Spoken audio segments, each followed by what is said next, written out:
Hello दोस्तों, आज हम देख रहे हैं एक्सरसाइज 1.2 का क्वेश्चन नंबर 5।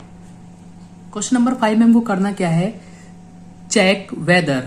आप चेक करके बताओ कि 6 to the power n can end with the digit 0 for any natural number n। उन्होंने कहा कि 6 टू द पावर n आपको दिया गया है, उसमें जो n है वो नेचुरल नंबर है। कैसा नंबर है? नेचुरल नंबर है।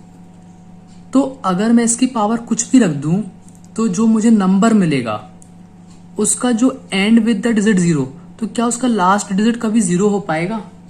जैसे समझना, मैंने आपसे कहा कि भाई 6 है, 6n दिया है, 6 टू द पावर 1 रख सकता हूं, 6 टू द पावर 2 रख सकता हूं, 6 टू द पावर 3 रख सकता हूं। तो जब 1 रखूंगा तो 6 आएगा, 2 रखूंगा तो 36 आएगा, 3 रखूंगा तो 216 आएगा। ऐसे में पावर बढ़ाते जाऊंगा। तो वो ये पूछ रहे हैं क्या कभी ऐसा हो पाएगा कि इसका जो लास्ट डिजिट है ये यहां पर कभी 0 आ पाए? क्या कभी ऐसा होगा? वो ये जानना चाह रहे हैं। ठीक, तो देखो, इस बात को हमेशा ध्यान रखना कि अगर किसी नंबर के लास्ट में 0 आ रहा है, ठीक है, जैसे मैंने कहा भाई कि किसी नंबर के लास्ट में 0 आ रहा है, फॉर एग्जाम्पल 10 के लास्ट में 0 आ रहा है, तो 0 क्यों आता है, इसका रीजन क्या है? अगर हम ये समझ जाए तो हम ये क्वेश्चन भी सॉल्व कर लेंगे। देखिए, किसी भी नंबर में 0 आ रहा है, मैंने कहा भाई 0 आ रहा है, तो इसका मतलब है कि इसके अंदर कहीं ना कहीं 2 आ रहा है और 5 आ रहा है। मैंने कहा भाई 20 में 0 आ रहा है, तो आप देखो अगर मैं इसको ब्रेक करूं तो इसमें भी कहीं ना कहीं 2 आ रहा है, कहीं ना कहीं 5 आ रहा है, क्योंकि 2 और 5 का एक पेयर एक 0 बनाता है। जैसे मैंने कहा भाई 100, तो 100 के अंदर आप पक्का देखना 2 इंटू 5 आया, फिर से 2 इंटू 5 आएगा। क्यों? क्योंकि इसने एक 0 बनाया और इसने एक 0 बनाया, 2 0 लगे हैं ना। अगर मैं बोलूं 1000, तो 1000 में भी क्या होगा, कितने 2 और 5 के पेयर आएंगे?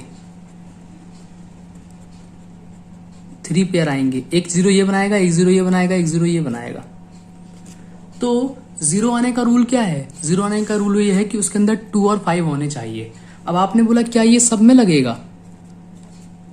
लगा कर देख लो आप, इसमें भी लग जाएगा। 2 इंटू 2 इंटू 2 इंटू 5 इंटू 5, तो ये वाला एक पेयर 0 बनाएगा, ये वाला एक पेयर एक 0 बनाएगा, ये वाला एक पेयर एक 0 बनाएगा, बन गए 3 0।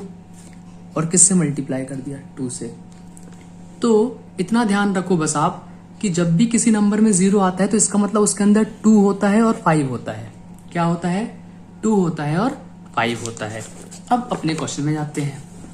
देखो, अब ध्यान से पढ़ना question. Check whether 6 to the power n।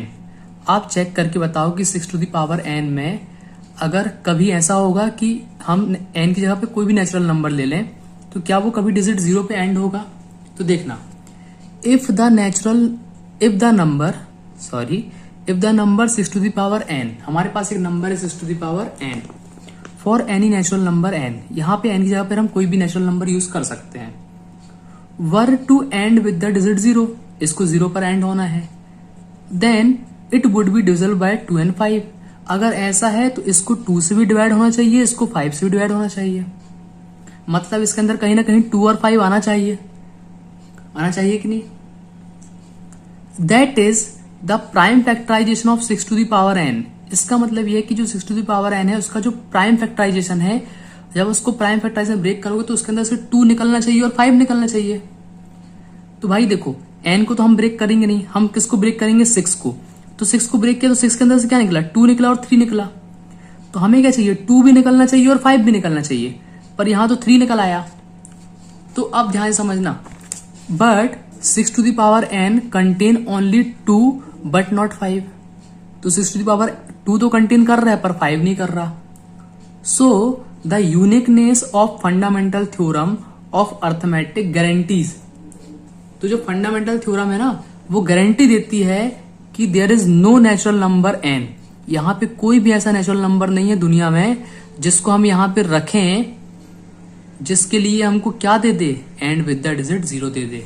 क्यों? क्योंकि 0 कब आता है? जब उसके अंदर 2 और 5 हो। तो इसके अंदर तो सिर्फ 2 बस है, बस ये हमको कर देना है। तो इस तरह के जितने भी क्वेश्चन आएंगे आपको इनको ऐसे ही सॉल्व कर लेना है, ठीक है। तो मैं आपको ये पूरा एक बार दिखा दे रहा हूं। ये देखिए,